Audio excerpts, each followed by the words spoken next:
উত্তর মিলছে কোথায়?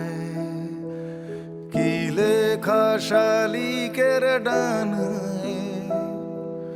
কার কোলে রাখবো মাথা? ফিরবো কোথায় তা জানি না, উত্তর মিলছে কোথায়? কি লেখা শালিকের ডানায়? কার কোলে রাখবো মাথা? ফিরবো কোথায় তা জানি না। কেন এরকম ধুলো জমে না? এই কষ্ট গুলো কমে না? চোখ তাকালে যদি দেখতাম ঢেকে গেছে সব।